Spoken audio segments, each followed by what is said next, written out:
Hello mga kabebe! Ako nga po pala si Ana, 40 years of age. Ako po ay taga Talisay, Cebu. Hep hep hep! Bago natin umpisahan ang ating kwento, huwag po ninyong kalilimutan mag-like, mag-share at mag-subscribe sa ating channel na yours truly, bebe ko.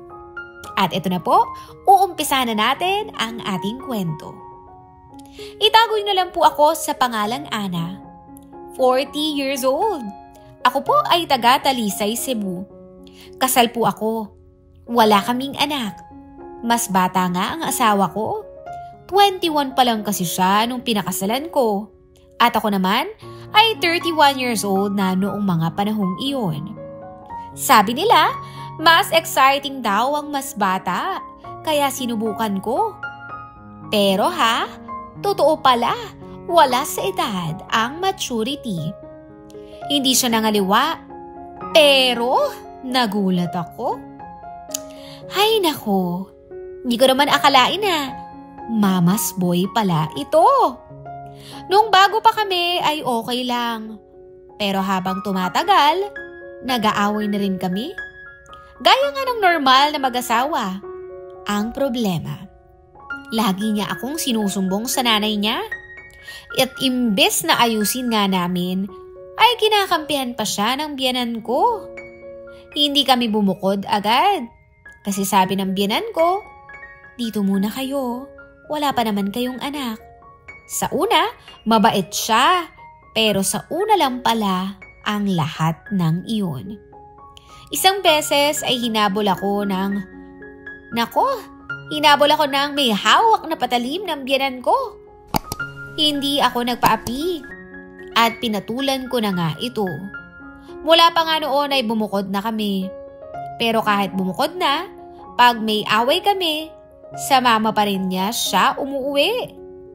Nagkakabati rin naman kami pero dumating ako sa puntong na-stress na ako.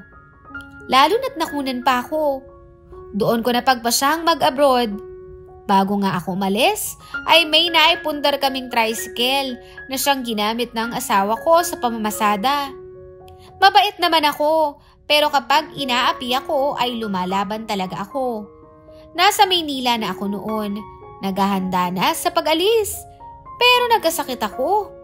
Malalang UTI yun. Namaga ang parte ng katawan ko. Hindi ako makalakad. Doon kami ulit nag-away ng asawa ko. Doon ko nakilala ang isang lalaking kapitbahay ng tito ko sa Batangas. Mas bata siya sa asawa ko, pero may angking bait ito. Tinulungan niya ako, pati ang pamilya niya, kaya't nagdesisyon akong sumama sa kanya. Hindi na ako natuloy sa pag-abroad.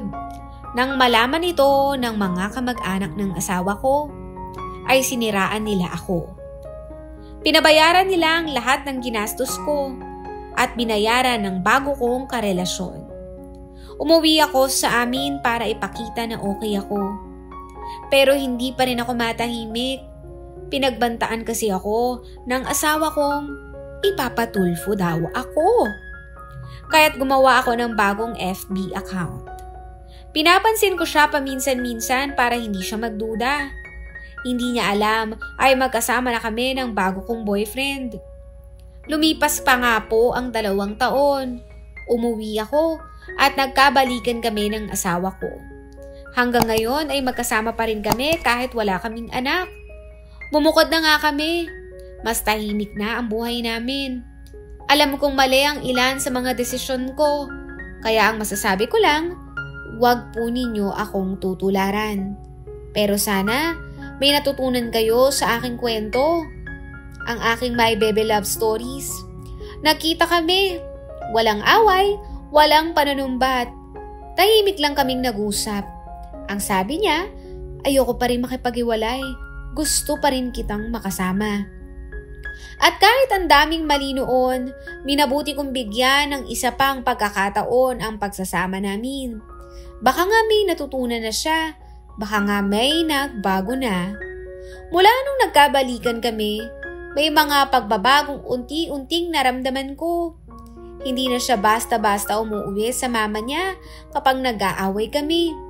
Mas pinili na niyang kausapin ako. Pero syempre, hindi ganun kadali. Minsan ay bumabalik pa rin siya sa dati, lalo na pag umiiral ang inis o ang pride. Pero natuto na rin akong pumili ng mga laban. Dati, kahit anong mura o sumbat ng biyenan ko, ay pinapatulan ko. Pero ngayon, tahimik na lang ako. Alam ko na kasi kung kailan lalaban at kailan tatahimik. Kasi minsan, ang katahimikan din ay panalo.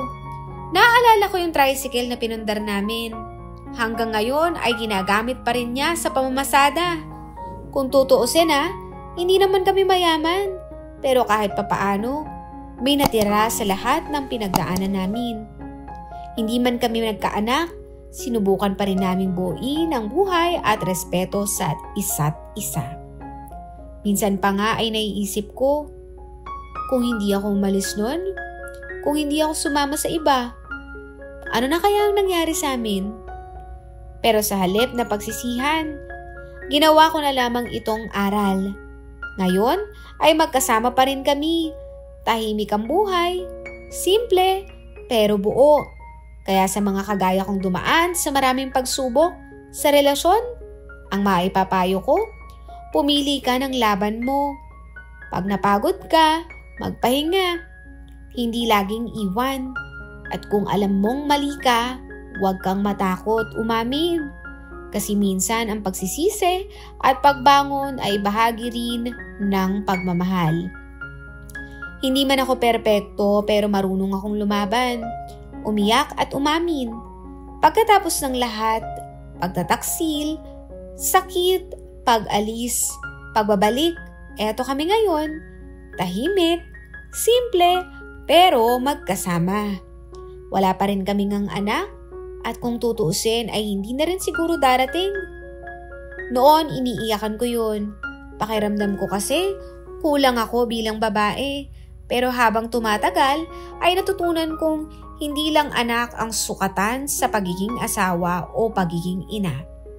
Mahalaga pala na marunong ka rin magpatawad kahit nasa sarili mo. Dati, lagi kong iniisip, ano kaya ang sasabihin ng mga ibang tao? Bakit siya bumalik? Wala nang ang anak, mamas boy pa. Ang baba ng standards mo. Pero natutunan kong huwag ipagdamot ang sarili mong kapayapaan kahit pa hindi ito naiintindihan ng iba. Hindi naging madali, hindi naging perpekto, pero mas pinili ko ang katahimikan kesa gulo. Ang pagpapatawad kesa pride.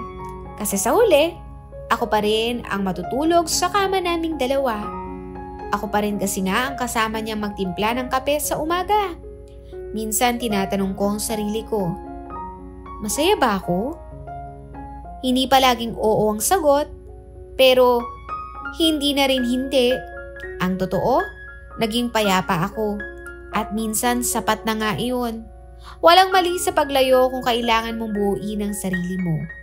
Pero kung pipiliin mo bumalik, siguraduhin mong natuto ka na. Hindi lahat ng walang anak ay kulang. Minsan sapat ka na bilang ikaw. Hanggang dito na lang po ang aking kwento. Hindi ito fairy tale pero totoo at buo. Hindi ako perpektong asawa. Hindi rin siya perpektong asawa. Pero sa dulo ng lahat, kami pa rin. Minsan, ang tunay na laban ay pananahimik. Mamas boy ang asawa ko. Hanggang dito na lang po ang kwento sa ating programa. Hanggang sa muli, at ito po ang inyong letter sender. At ito ang aking yours truly, Bebe ko.